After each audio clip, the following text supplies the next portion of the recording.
Well, good morning, good afternoon, good evening to everyone, wherever you may be across our lovely world. All right, is the normal Eric Johnson intro, I think. So yeah, thanks for joining us live here for Serverless Office Hours, streaming on the AWS Twitch channel and also streaming on YouTube AWS Events channel. It is actually our last one of the year, so we've done all of reInvent stuff, all the cool stuff which we're going to talk about today. I've decided I had to dress up for the occasion. I love it. Nice. Bells, so you can do bells and make them ring. Why not? Why not? Got to get into the Christmas spirit. I've got a lot of presents to wrap behind me, so yeah, it's got to get the stream done so I can do all of that. Enough rubbish about me. Welcome to Serverless Office Hours. Eric Johnson and Michael Gasch, returning guests. Eric, I think there are some people on the internet who may not have heard of you, but if for those people, who is Eric Johnson? So I am Eric Johnson. That's this guy right here. You'll notice I have no hair where they have hair. Well, you can't tell with Julian today, so he's got the hair. There it is. So I am a principal developer advocate for serverless here at AWS. That's all I do. AWS, that too. But I do serverless. I live, eat, and breathe it. And super excited about today's conversation. If you've been following me on socials at all, you'll know I am. So super excited. Let us know where you're streaming in from, and we'd love to say hello. Absolutely. And Michael, welcome back to Serverless Office Hours. Tell us the story of Michael Gasch and what brought you up to what you're talking about today. Awesome. Hey, everyone. Thanks for having me on the show again, Julian. I'm Michael. I'm a product manager in the AWS Serverless organization. I used to do a lot of EventBridge in the past. We've been here also to talk about Kubernetes and EventBridge and Kafka and EventBridge. But today we're going to talk more about Lambda, as this has been what I've been involved with lately. Cool, excellent. Well, yeah, the surprise is in the title. We had a number of announcements. Obviously, AWS reInvent was 2 weeks ago. I think I've partly recovered from the enjoyment and the chaos and the pleasure, of course, of seeing Michael and Eric there as well. There are so many announcements. I wanted to go through some of them today, but it would just take up too much time. And I certainly wanted to rather give, dedicate more info to what we're talking about today, which is a new, completely, I suppose, mind-blowing, different way to think about Lambda and new capabilities called AWS Lambda durable functions. Michael, just hitting us off, Lambda is stateless, serverless doesn't have state. What's durability? What are durable functions? Yes, this is old news, Julian. So we flipped Lambda on its head, kind of. So let me rewind a little bit for those who don't know Lambda yet, or just know Lambda from a perspective, a special angle. So Lambda launched in 2014, I think, as a stateless, short-lived serverless compute platform. And it brought to us this new programming model about event-driven applications that you could just fire off a serverless Lambda function and it would perform the task for you. And this worked well for many, many use cases and applications.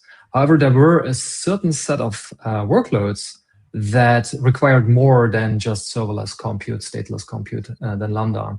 And so what customers over time did for those workloads is that they used additional serverless primitives, AWS primitives like queues and message brokers and databases and orchestration services to wire up and build their applications with Lambda as a compute service. And what we noticed and heard from customers was that they would love to do more with Lambda natively, like right in their programming model. They love the Lambda programming model, which is rooted into, your programming language. So you kind of already know what Lambda does. And without having to explicitly use additional services unless they need them. For example, you still want decoupling with event-driven brokers, for example, or you will still need databases in your application architecture for storing your orders or your customers. But for a lot of things that are within the realm and scope of your application that runs on Lambda, you often don't necessarily need additional services. And this is, for example, if you just want to track progress, making sure that the thing the Lambda function is doing completely reliably, even in the presence of failures. And so common examples are user onboarding, payment processing, order processing kind of workflows, AI workflows, things where you incorporate LLMs, usually multiple things that you want to do and ensure that they complete. And so with durable functions, what we did is we, as I said, flipped Lambda a bit on its head by giving it state or durability, and also the capability to run longer than the 15-minute, up to 15-minute execution timeout that Lambda so far had. And this is what we call durable functions. And durable functions, the TLDR there is, they are regular Lambda functions. So we're not introducing a new Lambda function resource or a new primitive in Lambda. It is the same Lambda resource that customers already know and use. However, we added a bunch of features to those functions that give these durability characteristics. And we have a lot of demos shared today. So I think at some point we'll show the code and let the code speak for themselves. But this is what we launched, and we hope that people will do amazing things with durable functions. And the initial feedback has been really great so far. Cool, excellent. And yeah, Eric, I know you're a durable functions convert. So what is it about durable functions that piqued your interest? Yeah, well, I'm going to go back a little bit as well. I remember sitting in the room when the idea first got tossed around, and I was like, "Whoa, hey, that," because I didn't understand the replay model, and I think you have to wrap your head around the replay model a little bit. As soon as I clicked in, I looked over, and he's not with AWS. I would say he's not with us anymore, but he's still live. Justin Callison. Justin was a big driver of this and a big proponent of it. And I looked at him and said, we kind of already do that in step functions. And obviously, there's a conversation, and it's like, the kind of the elephant in the room of step functions versus durable functions. But the cool thing is they work. There's a lot of similarities, but there's some preferential differences as well. And so for me, this is the first service that we've had for a while that I kind of went, oh, hey, I might do some stuff there as well. Because as you know, I do everything in step functions. I have MCP servers running in step functions. And then, I don't suggest that for everybody, but durable functions, what attracted me about it is this local, I love the local dev experience and the ability to, and Michael hit it earlier when he said, it's just, I don't want to minimize it, but it's a Lambda. It's a Lambda function that we've added a lot of superpowers to. That's why we have the Lambda with the cape on it.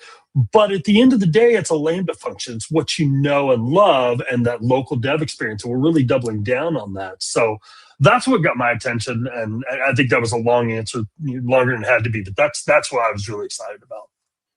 Cool. No, excellent. And yeah, the chat is lively today. Lots of people who are joining us as well. I'm even trying to go back. We've got lots of let's goes. We've got Srinivas Rapala. Hello, welcome. Where are you joining us from? Congratulations to Manadry passing your AWS Solutions Architect certificate yesterday. Always awesome to see people doing certificates. Erie Edits is joining us in advance. Srinivas did say Happy Christmas as well. We've got somebody called Eric Johnson wishing people Happy Christmas as well. Srinivas is in Hyderabad. Somebody from Malta. Oh, Ken Attard, welcome from Malta. Who am I missing? I did flicker up this. We had a certificate. Did you already say it? We had a certification. Yeah, we did the certification. Yes, yeah. Let us know where you're from. We absolutely love seeing our global serverless community. Michael, I just want to ask you another question. Durable functions, I know there's a sort of bigger term of durable executions and all this kind of thing, So if you can sort of paint the picture of I know you've covered a little bit about durable executions, but how does this, what does that mean? I know the durability, we store something somewhere. So yeah, maybe just, cover the checkpointing and replay or, whatever else you feel sets the stage. Yep. And let's start with a non-durable function example. Yeah. Let's imagine that you want to do 3 things in your function. Maybe that's a validation step, then persist something, and then maybe sending out an email. So you got these almost like in a transaction kind of style, but you can't wrap a transaction around it because it's different services that you want to do. So you could totally do distributed transactions, but now you're in all this weird world of distributed systems problems, network timeouts, failures, issues, things can die, come and go. So with a non-durable Lambda function today, what you would have to do is you would have to write a lot of additional code in your Lambda function, besides those three things, your business logic, to ensure that those things are actually performed. And also, if you did one and then there's a crash and maybe there's a retry, you don't do it again. So you want some kind of idempotency also around the things that you did before. And so what sounds like an easy task, if you just want to be a happy path programmer, it's like, oh, I'm just going to do a Lambda function handler and 3 steps in it. It's actually quite complex. It quickly gets quite complex to write reliably and then also test this in code. And with durable functions, we give you primitives in your event handler, and we'll see that in a demo, that allow you to checkpoint the progress. So checkpointing is one critical term here, Julian, that you called out, as your function progresses. And those checkpoints are fully user-controlled. It's not like we do some magic behind the scenes to think, oh, now it may be a good time to checkpoint. No, it's you, the developer, who defines what is the things that they want to checkpoint. So that in case of a crash or a suspension, and we'll cover wait steps and these kind of things later, that when the function recovers from those interruptions, can skip over the work that it already has done in a reliable way without redoing that work. So checkpoints are this mechanism of tracking progress. And then there's this process of replay. Replay comes into the picture when the function has to suspend or gets interrupted because it crashes or there's an exception being thrown for whatever reason. And what it then does is, or what Lambda does, it brings up a new Lambda function, like that function with the code. And then it starts replaying all the existing checkpoints that it already did and skipping over the ones that it already did. So there's this dance or mechanism between checkpoint and replays, which is fundamental to what durable functions do. And commonly in the industry, this is, or more commonly these days, it's referred to as durable execution. Durable execution being this pattern or technology that gives you durability and fault tolerance for application logic over extended periods. Did that make sense, Julian? Yeah, that sounds absolutely great. While you were chatting, I just thought, when we're talking about durable functions, what is the opposite of durable? And the first thing that came up was flimsy. So I don't think we could call Lambda flimsy functions. Yeah, do you want the flimsy function version or the durable function version? Anyway. And that's why this is our last show. I think in the console we'll still call them standard functions, but I usually say non-durable and non-durable and durable functions. That's better than flimsy. It's much better than that, yes. So you have a couple of questions that came in that we might jump on real quick here. One is the test case. This is more of a statement, and I'll just say it's a test case. Well, hello. Both Julian and I are fighting over controller. Sorry, Julian, you got it. Yours. Test case generation would be great. Yeah, keep an eye out. We're going to show you some test case stuff today that you can do it. So it's code, right? So and we have test runners for both Node and Python. So yeah, that can be done. The next one we had was any Amazon Connect Lambda integration. So here's the beauty of it. If there's an SDK integration to Amazon Connect, you can talk to it from a Lambda function. And that was even the case before, and I have to check and see, I believe there is an SDK connection, but that was the case before durable functions. But now durable functions makes that even more robust. So absolutely. And then down below we have from Alper Codes, is this similar to temporal? Yes, it's the same kind of idea. Michael, I don't know if you want to expand on that or not, but short answer is yes. Sure. Yeah. So both of these like services or platforms use durable execution, that kind of checkpoint replay model. However, with durable functions, it's a capability within Lambda, within the Lambda compute service, whereas temporal supports different compute services and environments as well. So they kind of are similar in the way they use durable execution, but different in the platforms and runtimes they support. And it looks like Dan Ronald has joined us. Yes. What's up, bro? Correct. I like that. Yeah. Yeah. Amazon Simple Workflow Service, Swift, launched in 2012 or so. It's kind of at least the first one that I remember as being like using this checkpoint replay model. Yep. Cool, excellent. So what's best? Do we want to show something, or Yep. this is Yeah, let's get to some code. Yeah, Michael, do I bring up your screen or Eric's? Yeah, or... let's start with mine first, and I'll probably take 10 minutes or so for my part of the demo. And so Eric and I, we have a little battle here today. So I'm going to use VS Code with Klein. It's not a battle. I already won, but go ahead. Yeah, you think so? I do. I believe so. Klein as my LLM and CDK. So I'm a CDK guy, and Eric's going to be showing SAM. So we cover a different perspective. And Eric, you're going to show Rust, right? You're going to do it in Rust? Yes, of course, Rust. Yeah, that's a story, and I'll tell that story in here in a little bit. But there is a story. Exactly. There, yes, exactly. Yeah. So awesome. Yeah. So what I have prepared is, sorry for that. It's an auto processing demo because my LLM didn't come up with a better idea, but it works obviously with anything. So you got a couple. LLM. Nice. I like how you push the blame on the LLM. That was great. Yeah, it's always the LLM. So you see the blue boxes there, which is business logic implemented in one durable function. And there's a yellow box in here, which is business logic implemented in another durable function. What I'm trying to show you is a couple patterns within a durable function, like steps and wait points for checkpoints and suspension, but then also a feature that we haven't really spoken a lot at reInvent, which is the durable invoke capability, which is quite powerful. So that is the flow of my business logic. So I'm going to submit an order. It hits like this Lambda function and the first durable function. Then I'm going to make an LLM call in my code against Bedrock to validate this order, and if it has all the required fields. If not, it's going to throw an exception and return early. Otherwise, it's going to check for cancellation. So this is where I have a wait point in it, because we might want to give the user the capability to, oops, I messed up. I don't want this order. So there's a wait point in it. In this case, just 10 seconds. Usually the wait point would be longer. Then after the wait point is expired, the function wakes up again. So we are not going to spend time waiting. It's actually the function suspends when hitting those wait points. So you're not built during that wait period.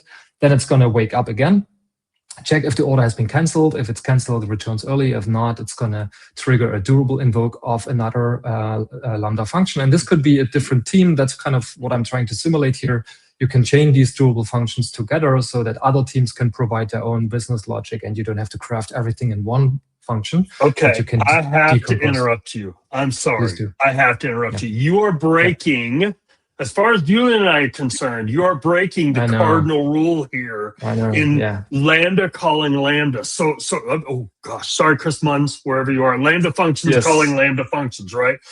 So that you said earlier, we flipped that on its, flipped it over. Why is that okay now? Because I mean, Julian and I have been saying for 7 years, you don't call a Lambda with a Lambda. So did I, by the way, right? So I always said, you put event bridge in between, right? Put event bridge in between and make it asynchronous. Under the hood, durable functions use message passing. Everything is asynchronous. So it's exactly using the technologies that our customers are using for decoupling and reliability. However, the programming model looks sequential. That's what we'll see in the code. Now, why is this now not an anti-pattern anymore? The reason is that we have durability, which kind of helps us with the resiliency aspects that the traditional function chaining suffered from. Like if you called 2 or 3 functions in a row and the second or third one failed, you had to clean up the mess. There was no easy way to know what went wrong, where did it go wrong. And you had to redo work. That was one. The other one, the bigger concern was you had to pay for waiting while the other one was executing. And if it was executing longer than your own execution timeout, then you would even fail before that. So it was bad for many good reasons, but now it's good because you don't pay for wait with durable functions if you use the wait patterns, and you have the resiliency built in, and it's a one line of code. Like it's going to call, like just invoke magic. It's still... Michael, can I just... Go ahead, Julian. Carry on, Eric. Well, just to go through this order flow. So you have 2 different Lambda functions, blue Lambda function and yellow Lambda function. Blue Lambda function is going to do validate with AI, Bedrock, come back. Is it going to then call, it's not going to return its response and then call the other yellow Lambda function. It's actually from the blue Lambda function, you're going to call the yellow Lambda function from within the blue function, wait for its response to come back, and then finish the blue Lambda function. So it's a proper synchronous, horrible, ugly chain but we're making it asynchronous behind the scenes, so things are good. Is correct, and it's reliable. Yes, yeah. It's also a great point, Julian. And I'm going to show it. I'm going to show a synchronous invoke. Like I'm going to submit the order and hold on to the order just for the sake of the demo, which from that perspective still makes me bound to the overall 15-minute execution of the Lambda front end. The Lambda front end won't let you like hold on for more than 15 minutes on the execution for synchronous invokes. Now, this flow is much shorter, so it works perfectly fine. I'm also going to show some idempotency, which we added, but most likely you would make this an asynchronous invocation. So you would call the Lambda function with an async invoke, where we return an execution arm that you can use then to track the progress. And from that time on, it can go for up to a year. But you're correct, Julian. It's kind of a sequence chain, which is kind of blocking along the lines. But whenever we block, it's almost like in a modern programming language. We don't block the thread or the function. We release it, and therefore you don't pay for that time. Cool, excellent. Yeah. So I was just trying to clarify for my. Well, we've had a call, or we've had a question here, and I think it's interesting. Where a customer pays for the Blue Lambda function while waiting for the Bedrock response. Correct. Yes. So there are a couple nuances here of what do we mean when we say we wait. When you make like the validate with AI step here is a blocking HTTP or SDK call that we make within our function against Bedrock. I'm not going to use the Bedrock async API, which would give me some kind of wait capabilities here, but I'm going to make a blocking call where I'm opening a socket. And therefore, during that time, for as long as Bedrock takes to respond, my compute keeps running because it can't just give up the socket and then return some later, because Bedrock wouldn't even know where to send the response back. However, for the steps where I explicitly say wait or durable invoke, this is where we can intercept and terminate the function so you don't pay for the wait. Good question. Yeah. Thanks. All right. Yeah. So since we covered the flow, let me very quickly skim over the code. Let's start with the CDK code. By the way, this is all fully LLM written. I'm not wipe coding stuff, but I'm heavily using LLMs for just writing out the code. They are much faster as long as you keep them in check and review what they are doing. But this is super powerful, especially with CDK and other like boilerplate code that I would usually have to write. So I'm just going to create two functions. One is the payment processor. Michael, do you mind just zooming in a little bit for some of us old people with old eyes? Is this better? I was trying not to go. Better, Julian? Yeah, that's good. Let us know. Yeah, we'll go with that. Yeah. Okay. So the only difference from a Node.js function, as you would do it in CDK before, is that we now have this durable config flag on when you create the function, which mocks it as a durable function from an infrastructure as code perspective. And then we also have another, the order processor, the one that kicks off the initial process. We also added new policies, managed policies for durable functions, so you can keep them separate and clean from your existing managed policies or IAM conditions, so you can control access to durable functions as well. Now let's quickly jump into the order processor. You'll see more code when Eric does the demos. I'm not going to spend too much time on it. However, just to go over the key critical things. We are still reusing the Lambda event handler approach. That was one key requirement or user experience that we wanted to maintain. If you know how to write a Lambda function with an event handler today, writing a durable function should not be much harder, or it should be as easy as that. What you would do is you import our new durable execution SDK, which is available for JavaScript and TypeScript and Python right now. We're working on a Java implementation for the SDK. They're all open source. You can view them, you can contribute to them, create issues there. And then you wrap your Lambda event handler into a durable execution handler. It looks a little bit different in Python, and in TypeScript we use this higher order function approach, which then gives you access to a durable context. It's kind of similar to the Lambda context, which we had before in the event handler, but now it's a durable context. The durable context then provides primitives to checkpoint. Those are the steps. Things that are critical or side effects that your functions perform. For example, any randomness is a side effect, and therefore I'm going to wrap them into a step so that when the function recovers and replays, like executes the handler again after a crash or a suspension, we're not going to redo the steps, and we are going to use the cached result, so to say, from these checkpoints. And so the order received will always be the date that on the first time it executed this step. So the date is not going to change, which gives us idempotency and deterministic execution graphs along the way. Then I'm going to do the validation. This is the bedrock one. I have a custom retry strategy. You will likely see in the demo some failures. This is not due to bedrock, but I added some flakiness to the API so we can show the retries in action that you automatically get with these kind of steps. Then we have the one step which is waiting for the user whether that they can cancel. So this is context wait, and then we just say how long we want to wait. In my example, I'm going to wait for 10 seconds here to then move on. While the function is waiting, it's basically not running. It's suspended, so you don't pay for the execution. And then I'm going to continue with a couple other steps until we hit the invoke. Context invoke is where we invoke the payment processor. This is then handing off with the payload to the payment processor durable function, which is then waiting for a user to approve or reject the payment. So there's a lot of waiting steps in between there. And you will see overall, we are going to run this for a couple minutes, but the billable time these functions spend is in the order of seconds and not minutes. So that's what you get charged for from a compute time perspective.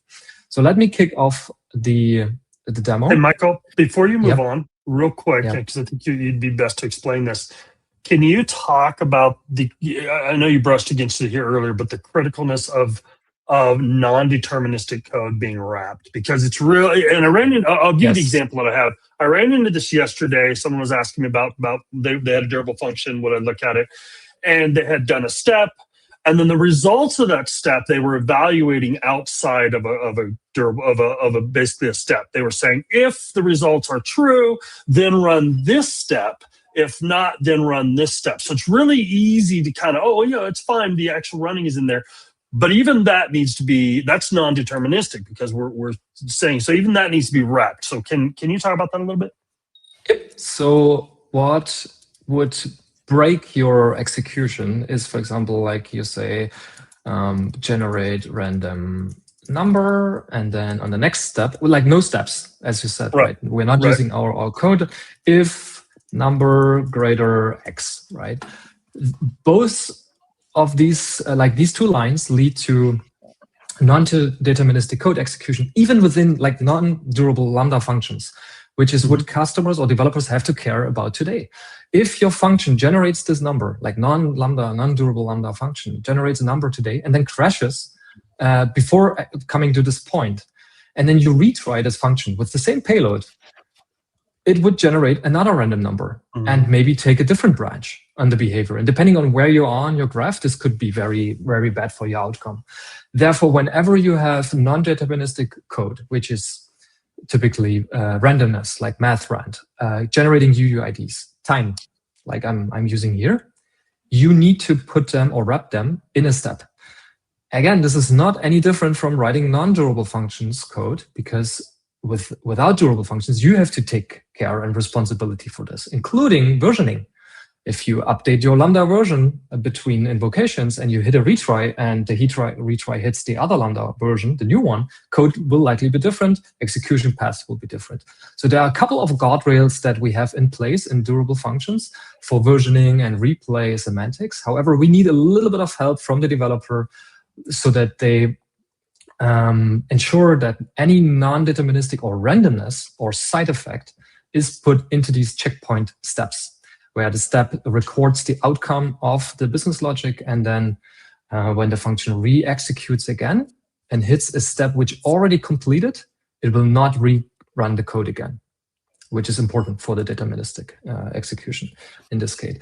The developer guide has a lot of examples and best practices about this, but that's a good call out, Eric.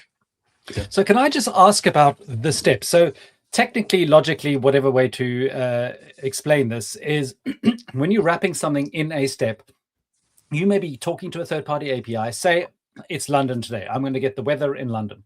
So you're going to wrap that in a step. You're going to then do a third-party API call. That's going to return what the weather happens to be for this particular time in London. And then the durability part is you're going to basically checkpoint it to, the Lambda service is going to talk to somewhere else and say, I called this API, I got the response, and this was the result of that response. Save it over there. And ultimately, that is going to be then kept for posterity as long as you want to do it.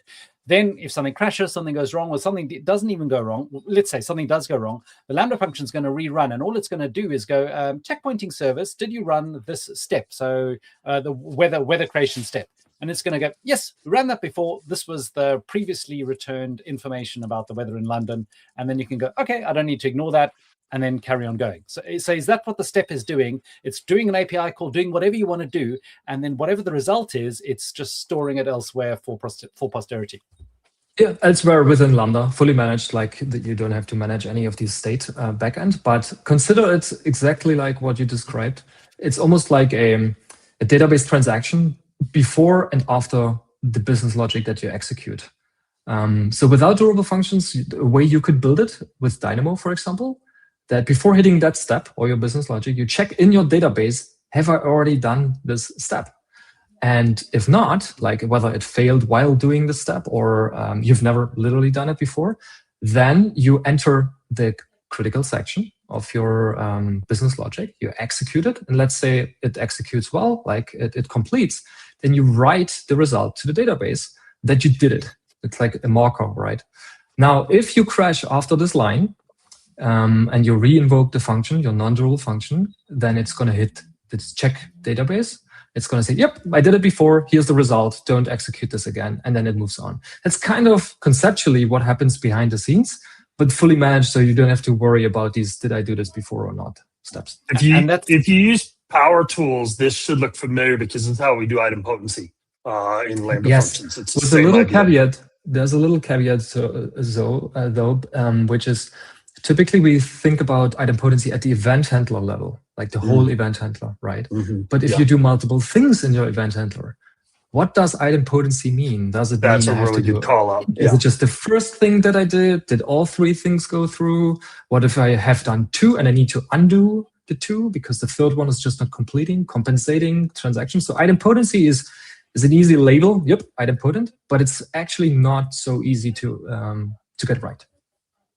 So the idempotency part as well is that I call the let's do a put operation. I have then put a charge to a credit card. So Eric has been very generous. He's decided to buy me lots of Christmas presents. He's got a Lambda function running, does a payment to Eric's card, and then you wrap that in a checkpoint, so it does the payment connection to Stripe or wherever, comes back and says yes, that was successful, and whatever the response from Stripe is, then you wrap that up, and then that is saved. So next time the function runs, the idempotency bit is it's not even going to send that to Stripe because it goes, yeah, I already did that transaction, all done. And if you have 20 things in your Lambda function, as you said, all of those steps are going to be separately idempotent. So you save that it's not even going to make that call. It's not as though you're having to write any code to say, well, if this has, a DynamoDB conditional write, has this record been added to the database? If not, do or whatever. It's just handled for you. Correct. With a little asterisk on the idempotency on steps, because it's a distributed system, we cannot guarantee that we always know that your logic within a step executed. For example, if we panic after, let's just say this is not a date, but we do a data like a Stripe payment, as you said, like we initiate the payment, right? What if we crash before the result comes back from Stripe? Stripe did it, but we didn't get the result. Or the result got lost and we're like, oh, should we retry maybe? Or for whatever other reason, we panic. Steps are, by default, they have at least one semantics.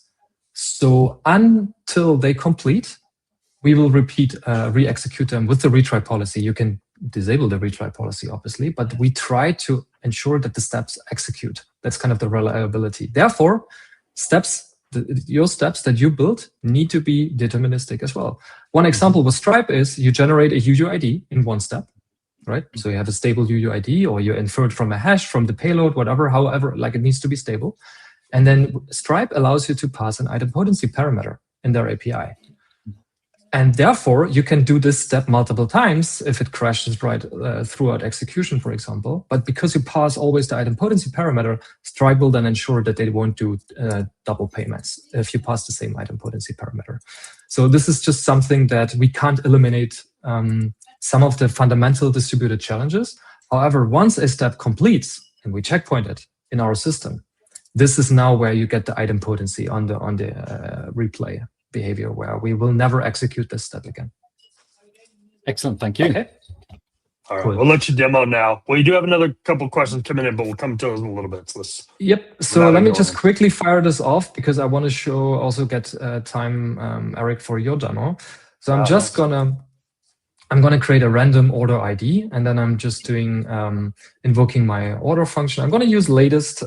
This is YOLO mode today. You would usually use a version, because when you use version, you get the reliability of we always re-execute on the same version that you specified. And then also there's this little new innocent parameter here on invoke that we added to the Lambda invoke API, which allows you to provide also an idempotency token, if you will, to the Lambda invocation.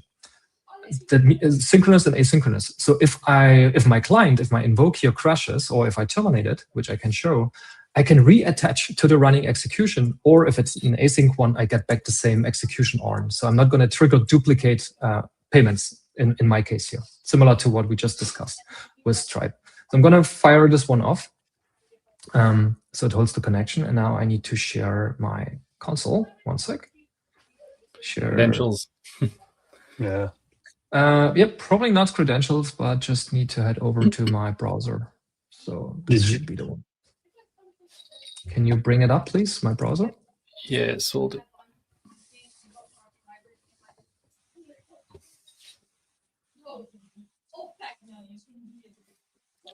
You got a credentials error in your terminal, Michael. Oh, yeah. I just saw this. One sec. Oh, you guys saw it. I didn't see it. We did. Ah, We saw it. Yes. We're used to failing on the first time, so Yes. we're very good at catching those. And now my terminal is hanging. All right, and I don't know what is this StreamYard? Okay, now I'm back. You know what? Let me fix my credentials in the back and switch over to Eric for your demo.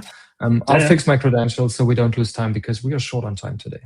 Okay, no worries. So I'm gonna. Oh, you got mine up. So if you watch the durable functions video, I showed some of this, but I kind of want to dig in a little more. It's kind of fun. So real quick, you saw what it looked like in CDK. This is what a durable function. Actually, let me go down to the durable function itself here. There we go. Nope, that's still the API. I should have been ready for this. The reason my API is so long is because I'm doing some VTL in there, because I'm a big nerd and I like to do that kind of stuff. But here we go. Here's the order function. It's very simple. It looks much like a Lambda function if you use SAM. The basic difference is you add this durable config. The other thing that I am adding here that you don't have to, SAM will do automatically, I just have it in here so you know they exist, is the checkpoint durable function and get durable functions. Those are new properties or policies that we've added, obviously, to interact with that. And then, of course, I'm scoping it to the different services that I'm using. That gives you an idea. I'll show you a little code real quick here, like Michael was doing. So we'll show the handler itself. I'm sorry, we'll go back up to the steps real quick here. Mike, you're welcome to jump in at some point if you get yours. But here is the handler, the main handler here.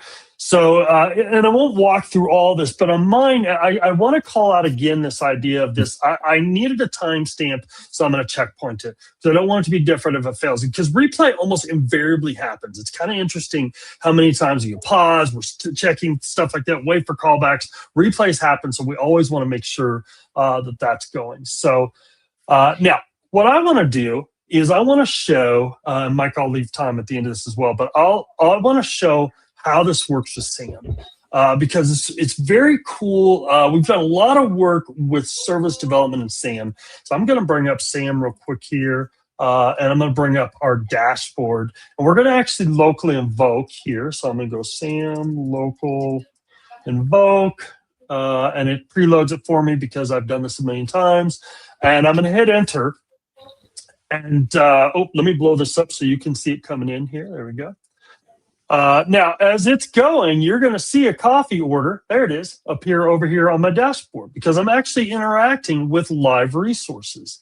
Now, I've hit a callback, and this is really cool. So normally I can go to another terminal and make a callback to the Lambda service. It's all built in locally. But this Lambda function is running local. Eric, can you just quickly cover what a callback is?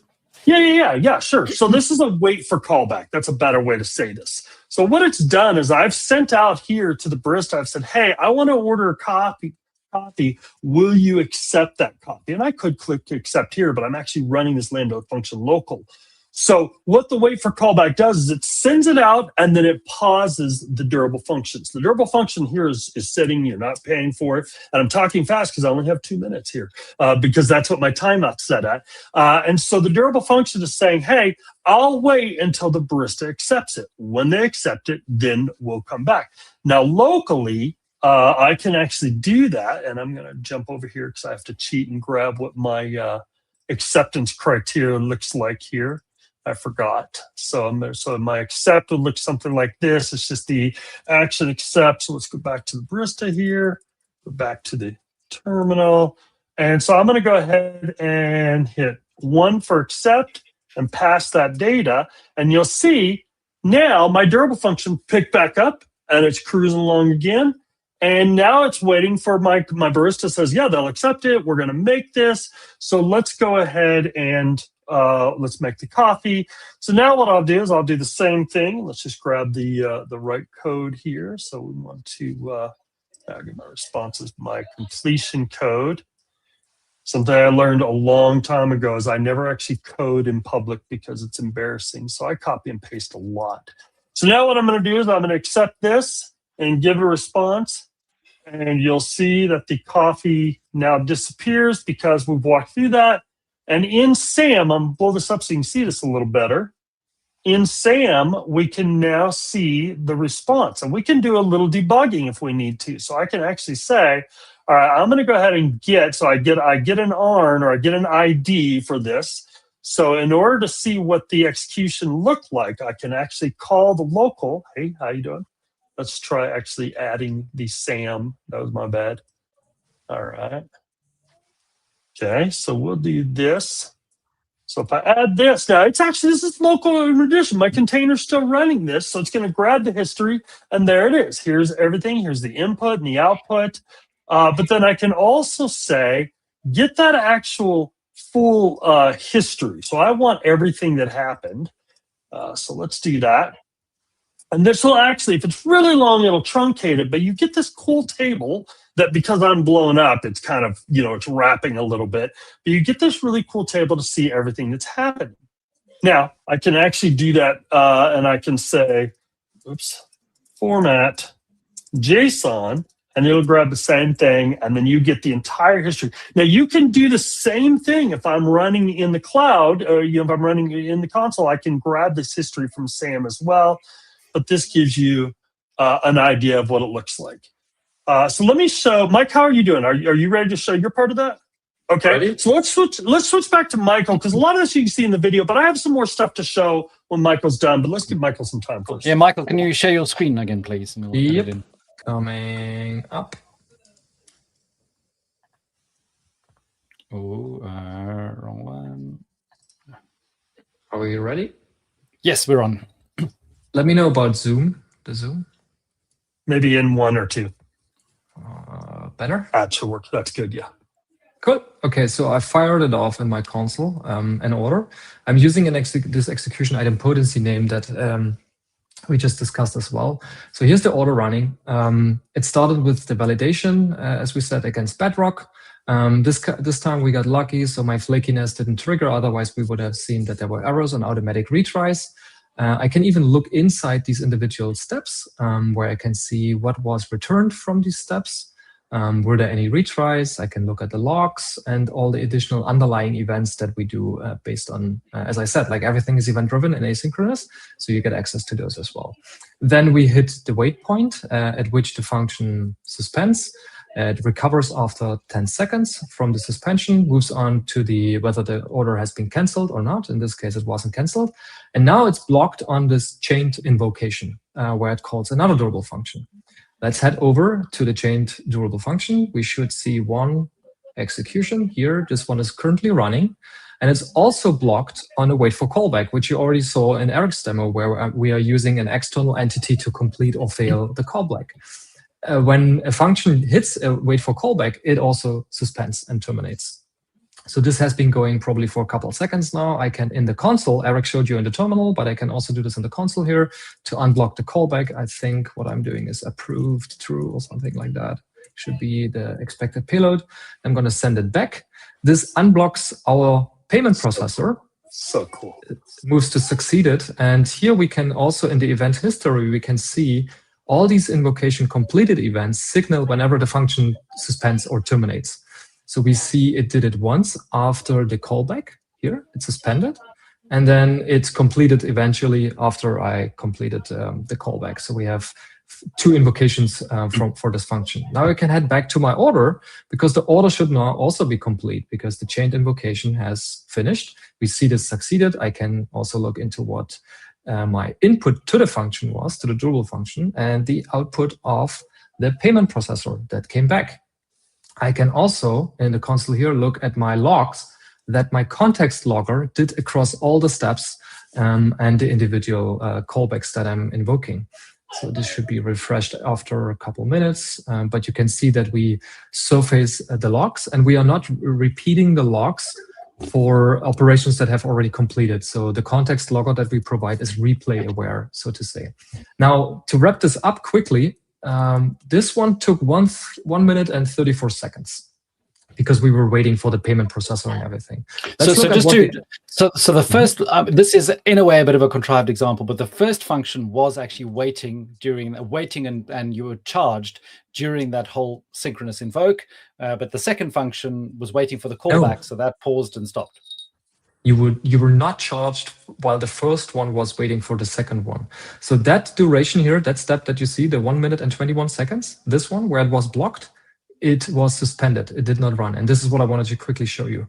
I'm going to jump into the CloudWatch logs for my order processing, the one that took overall computing time, like duration time, 1 minute and 34 seconds. This could have been an hour, 2 hours.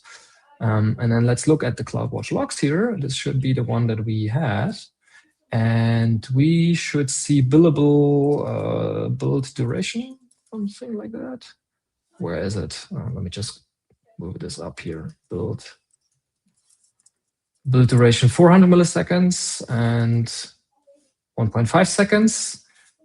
And 200 milliseconds. Those were the re-invocations that we have seen. So overall, we had 2 seconds roughly of build duration. Here was another 5 milliseconds. So 5 milliseconds to, okay, roughly 2 seconds that we were built across all these invocations of the work that the first order processor did, while the overall execution time was 1 minute and 34 seconds.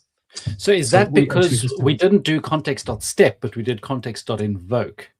Is that the difference?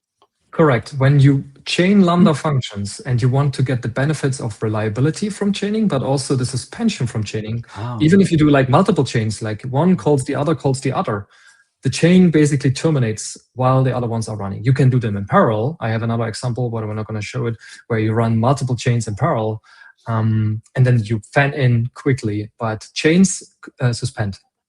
Excellent. So yeah, so that's a difference. So in the way, even though it is a synchronous call to the second Lambda function, you're actually not paying for that. If you did wrap it in a step and use the SDK to call the Lambda function, you would then wait.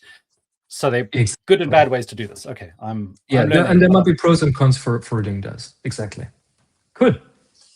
Eric, back to you. Okay, so I thought it'd be fun. Real quick, we have several questions coming in that I thought we might hear. I don't know, Julian, you want to run this or not? You bring them up, Eric. Okay, so we had this. Actually, I want to go back. Alpercodes actually has a few questions. He usually does the good ones too. This is going back to the obviously non-deterministic stuff. Can we add operations based on DB response to non-deterministic behavior? DB may have been updated between the first and second time. Hopefully, we've kind of covered that, but I don't know if Michael, you want to throw anything else on that one. That's just one more thought here, which in those cases, when you have likely changes over time where the database has changed state, your logic, the following logic, not just needs to do conditional updates, and which is, by the way, a general good pattern to do. So never rely on state that you did before. State can always change in between, not just because of the checkpoints. Yeah. I'm going to go back one. I didn't skip you, Sam. Doesn't support the batch operation in case of durable functions. Yeah, we have parallel and map operations where you can batch things together for optimized things. You can squeeze multiple things in a step. Is that good? Not necessarily. Yep. So this question I'll take real quick here. You still need to add checkpoint permissions. No, you don't. I was showing that because it was still in there from before. Sam will handle that for you. But if you something to explain about Lambda functions, when you deploy a Lambda function just manually, let's say you do an AWS CLI or something like that, they come with no permissions, and that's by default, and that's by design as well. This is called least privilege, and you have to add those privileges. SAM and CDK do some of that for you, some of that magic. But no, if you were to just do it raw and build it, yeah, you would need to. But no, SAM will handle those for you and do that. And so that also answers why would you create one without a checkpoint? Well, you wouldn't. You would obviously need that permissions. This is just a statement, not as pretty as the SFN diagram. That's fair. But we did show the console, and if you're familiar with the SFN, that looks a lot like that. So this one here, this is the elephant in the room question that we've actually, it's a great question. When would you choose durable functions over step functions? Michael, do you want to go or you want me to go? You go first. I just have one remark. We are actually updating our documentation, the user guide about to give some guidance there as well. Yeah. Well, we have and I encourage you to watch the durable functions from reInvent that we did. We have a slide that we showed on this, but there's some high level things you want to think about. Like, look, if I'm orchestrating across AWS, a lot of times I'm just going to lean into step functions, drag and drop, and get those going. At an application level, I'm probably going to lean more into durable functions because of the development experience. However, and that's some of the guidance we have. However, the reality is they both use the SDK. So whatever, for the most part, there are some caveats here. Whatever I can do in step functions, I can do in durable functions. Now, some of those limitations are we don't have distributed mapping in durable functions at this time. And maybe, Michael, you have some other ones. But as far as SDK integration, you can do that. So what it really comes down to is, what do you prefer? And I really do say this unapologetically. We offer both, and we say, choose whatever model works best for you. We're still behind both of them. We're still building both of them. There'll probably be some parity. This is Eric Johnson speaking on AWS on that one. But there'll be some parity coming in. And so choose what works best for you. I'm just going to sound really arrogant. I'm a horrible developer, but I'm really good at colored pictures. So dragging and dropping, I'm a king at it. I'm the boss, right? But the local development experience of durable functions makes me, I can move, and with Kiro, I can move very fast. So it's a preferential thing. And because of time, I'm probably going to stop there, but I think that's really what it comes down to. So, Michael, you want to throw anything else? I'll just add my 2 cents worth as well. As if you're using step functions for mainly SDK integrations with AWS services, do it. No code, low code, nothing to ever update, nothing to ever patch, nothing to maintain or whatever. You've got all your visual workflows. If you're building with a visual designer or you're doing stuff with your business analysts, step functions is awesome because it's perfectly visual. If your step function state machine is coordinating a heck of a lot of just normal Lambda functions, this is at least another option that you actually can reduce some of that complexity of including your orchestration code and your Lambda function code altogether. Exactly. Yeah. That's what Dan sorted out there. I see a world where step functions would be orchestrating durable functions. You know what I mean? Orchestrating the orchestrators. So there's so much power here. Use what works. Right tool for the job. So hopefully that answered that. We have a couple of others coming in here. So parallel works same. Yes, parallel same as it works for SFN. Michael, I think there's a couple of differences, aren't there? Well, conceptually, it's the same. However, in a parallel in a step function, you would probably parallelize to a bunch of Lambda functions to do the parallel computation. Within a durable function, you don't have to necessarily parallelize outside of the function. You can totally leverage the compute data you have within. So by default, context parallel in a durable function executes within the function scope to just leverage the compute it has and not go over the network. But you can do a context invoke or whatever invoke in a parallel branch to actually do a fan out if you want to for other functions. So yes, it works conceptually the same as in step functions, but you can also bend it towards in-process parallelism. Well, and I'm going to throw this out there. Maybe that's what you just said. It's a lot of big words that go over mine and Julian's head. But when in durable functions, and this is me just being transparent, it's possible to have 2 branches in parallel and have one response, the one that hits first, and just take one and move on? Oh yeah, racing for So yeah, so completion. that's a Yes. difference than it's step functions. They both need to complete, right? But where in durable functions you can have a racing set, and that's super handy. I've seen several examples of that, Good point. and Yeah. so yeah. So that's what I was thinking about. So Dan's okay. Falling one parallel branch will fail entire. Okay, so yeah, the failing one parallel branch will fail the entire. Not Again, necessarily. Yeah. I wish I would have shown the parallel demo then. You can configure the failure tolerance of these parallel branches. Yeah. Okay. Whew, I buzzed through those.